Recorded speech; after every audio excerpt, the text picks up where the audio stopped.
you called it one thing, Clayberg with coaches or something like that, and Jayhawks on the Move is what I formally am calling it, but I guess you can call it whatever you want. Whatever. I'm big into the alliterations. Coaches on the Cruising with Coaches with Clayberg. Okay. There's three C's. But it's your show, so I just kind of roll the punches. Nate Clayberg, Coach Tim Sauer, first-year head coach, Jesup J-Hawks, and week 2 of getting into this format. I put it on podcast. It's like in 13 different podcast formats. It's on YouTube. It's on Facebook, on the Jayhawk Sports Network page. I'm not sure which feedback you've had. I've had, why are you driving around? I've heard from a lot of people, oh, this is really cool, to kind of give us our chance to tell our story about how we're doing. And I think it's been pretty positive thus far. I was like, why would you want to sit in a room and, have the interview if I don't get hit here? Yeah. Somebody asked me if this is legal, and I wasn't quite sure if it was an answer or not. But you might as well get a chance to experience Jesup, and you never know what's going to happen. I would love to do this in a school bus. I'm not sure they'll let me drive it and do this at the same time. Yeah, the legality of this, questionable, but the school bus, yeah, maybe not. So we are into week 2 of camp, and already getting the sense it's a whole different culture, and I think you're getting some kids, I think, that are experiencing a whole different level of high school football. Yeah, and the one thing that when we've talked to our staff is, how we've done things in years past. That's great. That's how we've done them. But I want these kids to be able to have a different experience, a new experience, and just kind of like how we talked about last week, teaching these kids how to practice, trying to practice, bring in the new, kind of the new style of how the Jayhawks are going to play.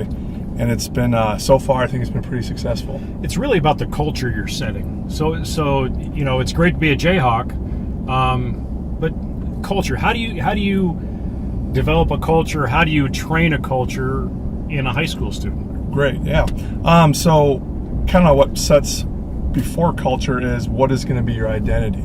I think it's really important that you got to identify what your identity is going to be before what your culture is. If you come watch us at practice, our kids right now, we have stickers on the back of our helmets, just a piece of athletic tape. And it's when we had that very first meeting, we sat down, we talked, what do you value? Because if you don't stand for anything, you'll fall for everything. Did you have to explain what value was? Have to get into some of that example? No, I mean, I gave my personal examples of what I value, but it's things that kind of trip your trigger. It's things that kind of that get you going. And I think the kids, and just kind of walking by with all 50 plus kids we have, you could see even our managers on their clipboards, they have the 3 things they value. So it's really cool to see kids put family, kids put ELE, everybody love everybody. Sure. Kids put hard work, kids put trust, respect. So it's really cool just to see what different kids find value in. What's been a favorite that you've seen that maybe only a couple have put on, if just one, of their value? I like ELE. That's a Jackie Moon reference from the movie Semi-Pro. Everybody love everybody. I've seen a couple hashtag it's a great day to be IJA, it's a great day to be a Jayhawk, whatever Sure. that hashtag ends up being. So that's a few, but everyone has kind of their own thing, and kind of where we got this idea from, I kind of got a little bit from Ethan Miller. He's up at Manly, Iowa. He's athletic director. Purdue basketball did something very similar to this on their shooting shirts. They picked one characteristic and they would put it on their shooting shirt. So when Purdue basketball would go warm up this year, they'd all have black long sleeves, but then they'd have their one word that they value. So kind of stealing ideas from everyone, but trying to fit it within our own being as well. So you talk about building strength and speed and things like that. That's all good. Everybody's probably doing that, but I would say this is, unfortunately, probably not as common for high school football to be thinking this way mentally. I totally agree with you. When I was, it was about, how many years? 10 years ago, I was starting my senior year of high school. I'm glad you didn't have to take your shoes off. Yeah. And with that, it was, people are just starting to kind of get into the weight room. And when I played, if you got in the weight room, yeah, you were good, but it wasn't a necessity. Now everyone's in the weight room. All the teams are in the weight rooms now. And what weight rooms were 20 years ago, the mental mindset is going to be the new phase, and you see that happen at the big time. You see it in NFL, and you see it in the college programs as well. And everyone's looking for that edge, and I think our edge is going to become some of our value training, mental training. Talk about your background. Let's have our watchers here get to know you a little bit more. From Minnesota, played at University of Northern Iowa. Mm-hmm. Talk about how you ended up at UNI. That's it was a great process. My junior year, I love basketball and I love football, and because I got to think, without UNI, you're not in Jesup, Iowa. I would never say never, but I just kind of believe that everyone has kind of their own plan. There's a plan for everybody, and this is the way it worked out for me. But how it came to fruition for me was I liked playing basketball and football, and I told myself, hey, you're either going to go get a scholarship to play sports or you're going to go join the military. Sure. And that was just kind of because I knew how much college costs, and I knew, my parents worked their tails off, but I'm not going to ask my parents for any money to go to college, so I kind of put it on myself to go work my tail off. And it came down to, I had a really good junior year, and I kind of getting away from basketball, and I'm going to go all in football. And it started with University of Madison, Wisconsin, said, hey, why don't you come out to a couple games for us? And I was like, going out there to the big house, that's pretty cool. Sure. And then got looked at by UNI, then SDSU, USD, just kind of a lot of Midwest schools. And I had full rides from several schools, just kind of the Division I AA, nothing from the FBS level. And what really made it for me was Coach Nelson, who's he's the head football coach at Anchorage. Rick's a friend of mine, yeah. Rick, he's the man. I'd run through a wall for him still to this day. But UNI used to be called the Old Iowa State Teaching College. Purple with the Vikings and the Panthers. Why would I want to change my colors that much? Sure. And it just made sense. It felt like family. So we get you in Cedar Falls in the Cedar Valley, and you end up in Jesup. Talk me through when a job came open at Jesup. What were you thinking? What was I thinking? Not what were you thinking? Yeah. Oh yeah. I know what you're talking about. But were you like Jesup? Small town, and then I know you got involved with a lot of the athletic programs and training. But talk about coming to Jesup. Coming to Jesup was interesting. This was the 5th place I applied at. I got turned down at several other schools. Clarksville being one. He's fine. He's all right. Yeah, I'm okay. Yeah. Wasn't a jab at Clarksville. Yeah, not bitter at all. I probably would have had Matty Poppy as a student. Well, maybe it would have worked out. That's the only reason to plug that in. But a couple other schools, and I saw Jesup was getting an elementary, high school position, and I applied, and I didn't hear anything right away, and so I was probably that annoying interviewer or something where you don't want to keep asking, hey. Right. So I broke one of those rules right there, but came in and interviewed, and I did a nice job, I guess, because they wanted me to be here, and here we are. And here we are. I'm here in Jesup, Iowa. So we still need to get you to move here. Oh, yeah. Yeah. You haven't heard that from anybody else, I'm sure. No. But what do you like about the community, other than the school? What is it about Jesup? It's I couldn't believe how close it was to Waterloo. I mean, my wife and I and our kids live in Waterloo right now, and when he says kids, he's got a baby and a dog. Yes, so I just want to clarify that. Thank you for clarifying that, Nate. The dog, I think, is more important in his life. But it was close. I grew up in a suburb and kind of near the cities, and I really like the drive time. I like, I wasn't sure if I was going to like the small town kind of atmosphere, and I love knowing. I know every kid from as a sixth grader all the way up to a senior in high school. So one of the big things I love about that is I know the kids almost to the core. Not every single kid to the core, because I think that's really important. Because it's not about just knowing these kids and say, hey, I know your name, but it's like, hey, I know that your family does this. Hey, I know that you did that. Because the kids really, there's buy-in when you know. There's a house for sale right there. I know. I've got about corner of 9th and Stevens.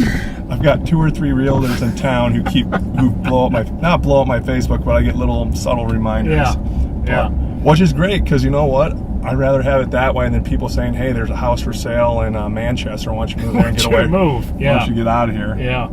Well, as you get into it, I've enjoyed getting to know you the last couple of years, and And now it's football season, and Friday, you can say you're going to strap them on Friday, and you've got not your same team that you're playing. You've got a scrimmage, but it's not just in your squad. You bring in a whole nother team, don't you? Yeah, we've got Waterloo Columbus. It's coming to Jesup on Friday for a little scrimmage that we're having. It's our Gatorade game, so to come in, bring in a 12-ounce Gatorade because the boys get to drink that throughout the season. That should get you in for admission. Has to be 12 ounces, or Karma will come after you. Yeah, 12 ounces, not the 16s or 20. And and a big shout to Karma Schmidt. She does it all. She keeps me pointing straight. She does a lot of the little stuff that a lot of people don't, a lot of behind the scenes stuff, and she's been a big help in this transition from where we were at in June to where we're at now. So she's a big reason why this has been such a successful transition. And she doesn't take a Gatorade commission or anything like that. Doesn't take like 10% of the No. Okay, all right, that's good. So as Waterloo Columbus comes in, they had a rough year last year. Only had the one win against Olwine, I think. What do you know about Olwine? But also, what do they know about you guys too? We've got, like you said, we're playing against Waterloo Columbus this for our scrimmage. We've got Olwine on the schedule for ourselves this year. I've talked a little bit with the Olwine coach. He had a really nice article posted in the IFCA Journal, and he's trying to change the culture over there as well, because Olwine's maybe not what you call a traditional winning program either. And no, so it should be good. You can think all you want about, hey, this team wasn't 0 for last year. This team won one game last year, and you could say the same about us. We won nothing last year, right? And any day anyone can beat anyone. And I don't think you talk about that, and you haven't lost a game. I had to think when someone said we didn't win last year. I was like, I had to think, did we? There was maybe it was just the sense of. It seemed like a good bunch of guys that came together, and Coach Sullivan at the head, and the circle at the end. Sometimes that big circle at the end kind of brings you back together to remember that we're together. It's not just about the loss. Yeah, and and some of that stuff we've done in the past, it's good, because at the end of the day, and even as I'm getting older, because I come from a huge sports family, and I used to be locked in all the time to it's about athletics. And even after those games last year, when we come together and say, hey, it's not about athletics all the time. It's about community. It's about giving an opportunity to try to make these young boys into young men.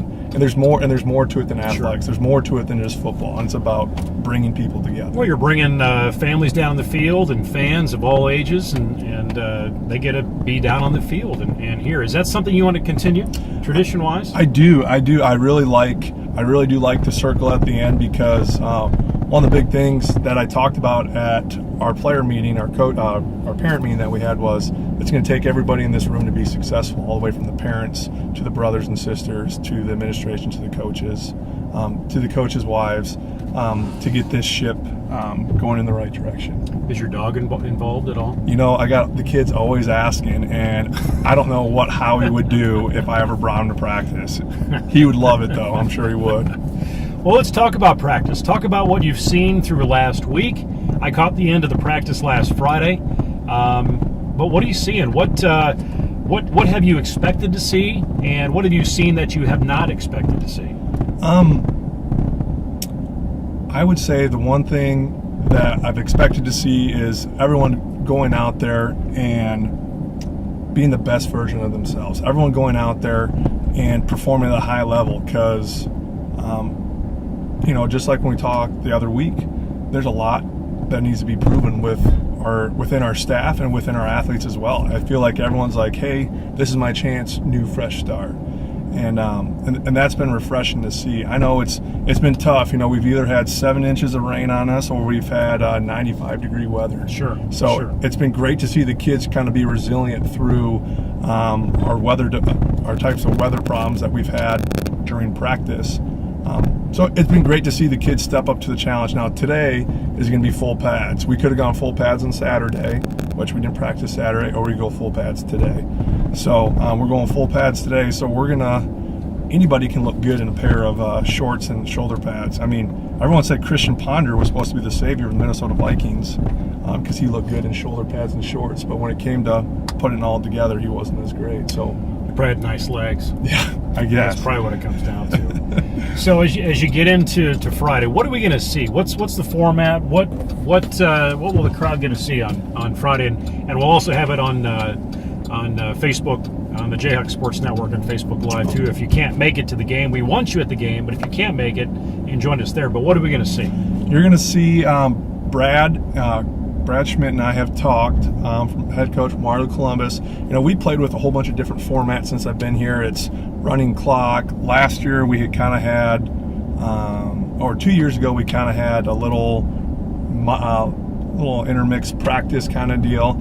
I think this year you're going to get a little more situational taste of, all right, hey, we're going to go 40 on in. You got X amount of plays. Hey, now you got to get a first down. Hey, you're going to see some special teams and then some red zone. So that's kind of a brief kind of synopsis of what you're going to see on Friday. Well, it's an opportunity to get the bugs out on the sideline, because you've got some people in some new roles.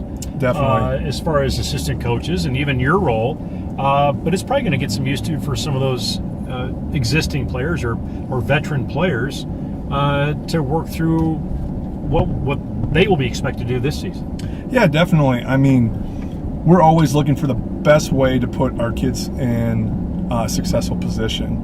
And, we've tried some different ways. Maybe it's a certain signal that we give. Okay, the kid has a hard time seeing from across the field. Or maybe a certain word gets echoed differently from across the field.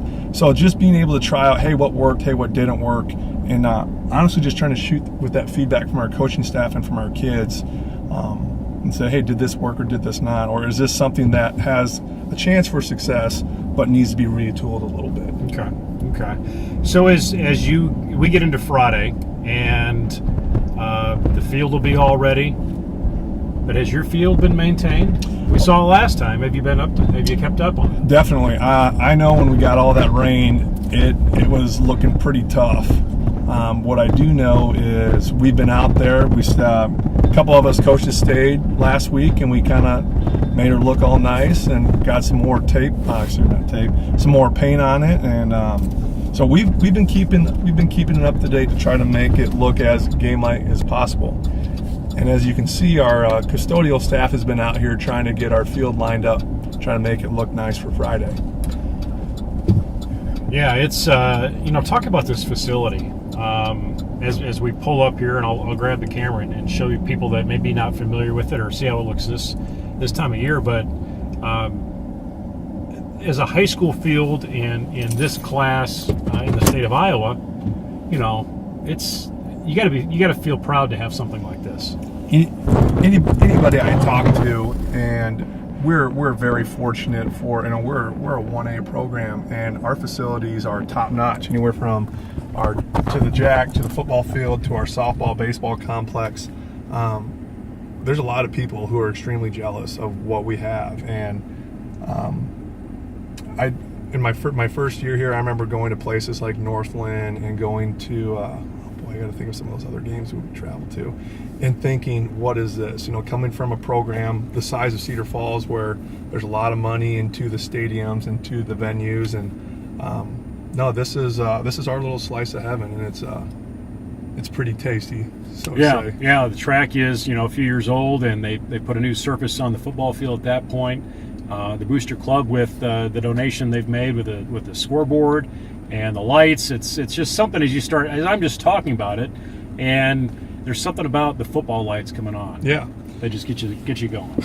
We were talking about some stuff at our coaches meeting last night. We had our whole athletic department meet. We went through some videos and talked about 15 strong, and what 15 strong is we have 15 different parts. It's almost like a giant orchestra that make our athletic department successful. It's all of our sports, including our cheerleading and our weightlifting department. And for all of us to come together and work together is what's going to help us be the most successful, and that's where you get 15 strong from. So yeah, it'll work. You make it 16 with the J-Hawk Sports Network, right? 16. I'll have to mention that this morning. Okay, make sure. Luke is not included in that. Luke. Did he get his band yet? Yes, he did. You know what I did is there's some people who I haven't been able to see, so I've been just dropping them off door to door. Okay. Well, I called him out and said that that he failed on that. So I think there was some pressure. I got a message from him saying, "Hey, I gave this to you." I'm like, "Oh yeah, I saved it in my phone." So that's my fault from last time. Yeah. So, fortunately or unfortunately, Luke Baldwin will not be in the booth for football this year. It'll be Jason Pilcher up there with me. But you can fully expect Luke Baldwin to probably drop in at some point, maybe in his band outfit like he did last year, or he might be pads and shorts too. We'll see how good he looks in that. Oh boy. So, well, Coach, thanks for the ride along, and look forward to Friday night. All right, thanks, Nate. Appreciate it. Riding along with the Jayhawks or Clayberg and coaches and something like that. I don't know. Jayhawks on the move. We'll see you Friday.